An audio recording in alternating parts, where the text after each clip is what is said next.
वहीं एक वृक्ष पर सुख का जोड़ा रहता है, तोता और तोती। भगवान की ऐसी कृपा, जोर से आंधी आई, ठंडी ठंडी वो हवा, वो जोड़ा तो वहां से चला गया पक्षी का, लेकिन वहां एक अंडा पड़ा हुआ है। और जब बर्फीली हवाएं चली तो भोले बाबा बैठ गए कथा सुनाने के लिए, और वो अंडा जमीन पर गिर गया उस हवा से। और जब हवा से, भगवान की माया से जब अंडा गिर गया, भोले बाबा कथा सुनाने लगे पार्वती को। अब वो अमर कथा थी, पहले दिन की कथा सुनाई भोले बाबा ने, तो अंडे में जीव प्रदर्शन हो गया, सुखदेव का उसी में प्रदर्शन हो गया। सुखदेव बैठ गए और कथा सुनने लगे तोता के रूप में। भोले बाबा कथा सुनाते जा रहे हैं, पार्वती श्रोता हैं, हुकरा लगाती जा रही हैं। छठवें दिन फिर ऐसी कृपा हुई कि पार्वती को निंदा ने घेर लिया, पार्वती सोई गई। और जब महाराज पार्वती सोई गई, पीछे तोता सोचने लगो कि इतनी सुंदर कथा, इतना आनंद आ रहा है भगवान की इस रसमयी पावन कथा में, और पार्वती ने आवाज न लगाई, भोले बाबा कथा विराम कर देंगे तो सब कुछ बेकार हो जाएगा। तो आज पार्वती की आवाज में वे तो सो गई और वो तोता आवाज देने लगा पीठ पीछे से। भोले बाबा नेत्र बंद करके कथा सुना रहे, लेकिन नहीं समझ पाए। तोता हुकरा देता रहा, और 7वें दिन जब कथा विराम की भोले बाबा ने, तब जयकारा लगाया। और जब जयकारा लगाया, पार्वती मैया की नींद टूट गई। 2 हाथ जोड़े, प्रभु आप कह रहे थे कि जब उद्धव मथुरा से चले फिर आगे क्या हुआ?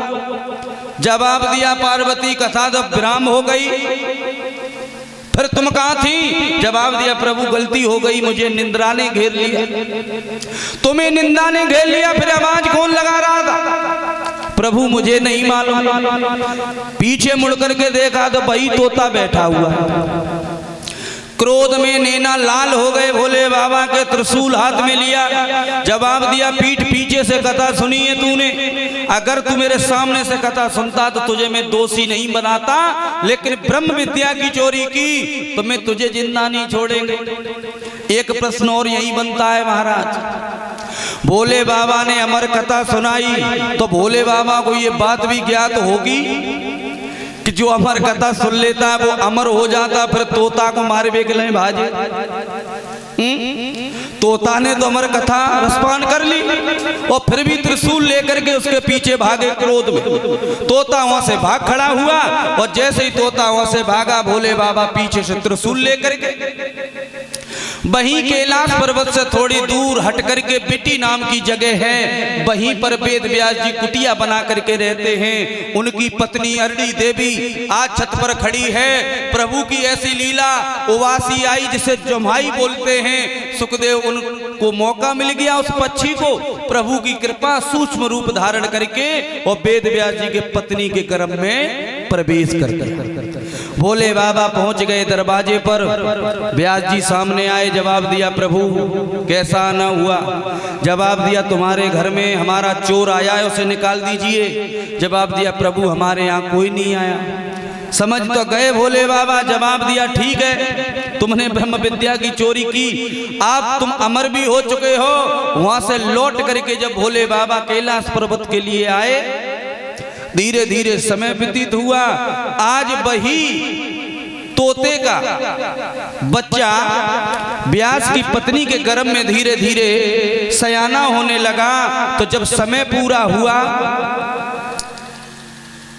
9 मास नहीं 12 साल सुखदेव जी अपने मैया के गर्भ में और अंदर से मंत्रों का जाप करते।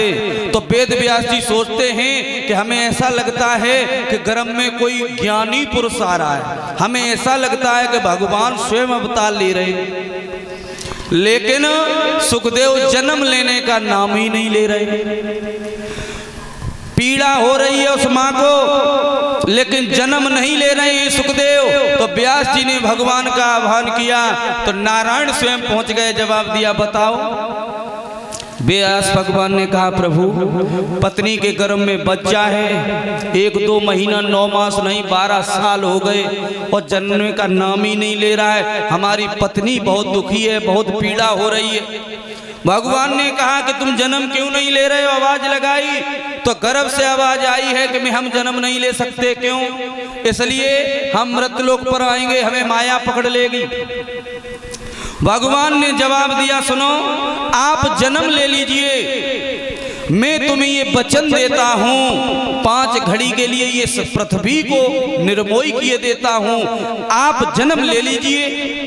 भगवान की ऐसी कृपा, वचन दिया सुखदेव को, 5 घड़ी के लिए सब निर्भोई कर दिया, कोई माया का असर नहीं है और सुखदेव ने जन्म ले लिया। बोलिए सुखदेव महाराज की।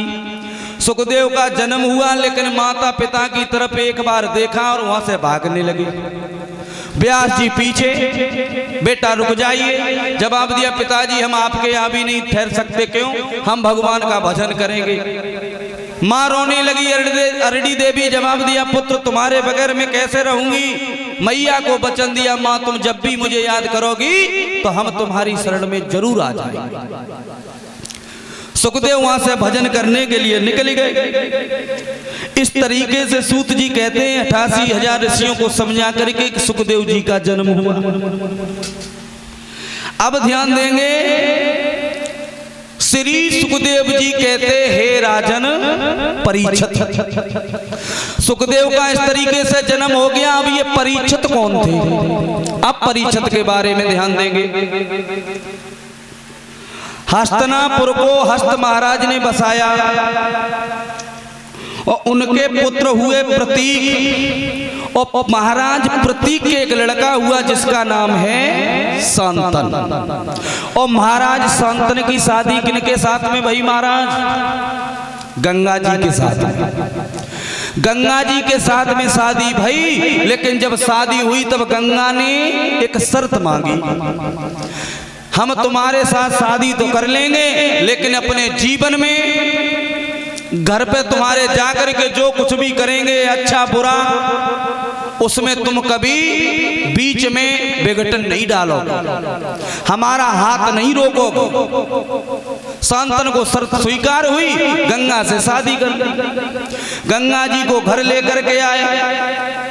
धीरे धीरे समय व्यतीत होता चला गया। गंगा के गर्भ से एक पुत्र ने जन्म लिया। पहला पुत्र जैसे ही पैदा हुआ, गंगा ने तुरंत अपने गोदी में उठाया और लेकर के चल दी। पहुंच गई जहां गंगा की धार बह रही है और देखते ही देखते महाराज शांतन के उस पुत्र को गंगा में बहा दिया। और जैसे ही पुत्र को बहा दिया, शांतन को ये शरत थी, शांतन वचन दे चुके थे, नहीं बोल पाए, उस गंगा को नहीं रोक पाए, क्योंकि गंगा ने कहा था अगर तुमने हमारा हाथ रोक दिया या हमसे कुछ बोल दिया उसी दिन तुम्हें छोड़ करके चली जाऊंगी। शांतन नहीं बोले, क्यों? गंगा चली जाएगी। दूसरा पुत्र हुआ, गोदी में लिया, फिर चली गई गंगा, उसे भी अपनी धारा में डुबो दिया, मार दिया उस भी बालक को। सूत जी कहते हैं 88,000 ऋषियों को समझा करके कि एक एक करी मात ने मारे बेटा 7, फिर भी शांतन भूपने छोड़ो न बाको 7 पुत्र गंगा ने मार दिए अपनी चलती हुई धारा में, लेकिन शांतन कुछ नहीं बोले। सूत जी समझा करके कहते हैं जब 8वां पुत्र पैदा हुआ, गंगा ने हाथ में लिया और जैसे ही लेकर के चली, शांतन पर नहीं रहा गया।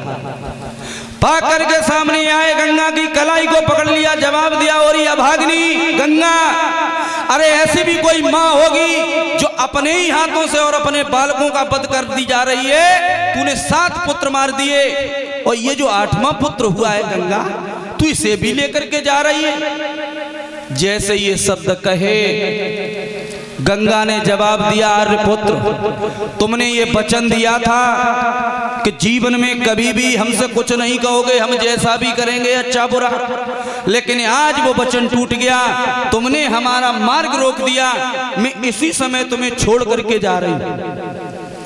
इसी समय छोड़ करके जा रही हूं, लेकिन इस पुत्र को अब मारूंगी नहीं। समय आने पर जब ये शिक्षा में निपुण हो जाएगा तो तुम्हें अवश्य वापस करने आऊंगा। इतनी बात कह करके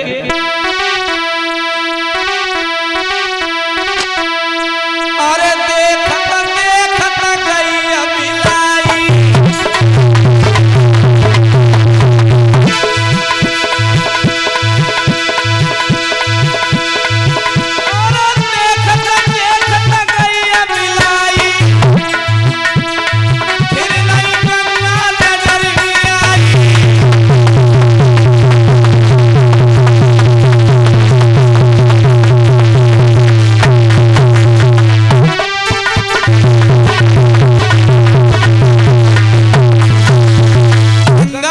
चली गई। उस पुत्र को लेकर के शांतनु खड़े खड़े देखते रहे, कुछ नहीं बोल पाए और गंगा पुत्र को लेकर चली गई। अब जो सहारा था शांतनु का वो भी टूट गया, पत्नी थी छोड़ करके चली गई, पुत्र साथ में ले गई। महाराज शांतनु जैसे ही भगवान भास्कर आंखें सुबह खोलते हैं, जैसे ही सूर्य निकलते हैं तो उसी गंगा पर घूमने के लिए जाते हैं प्रतिदिन।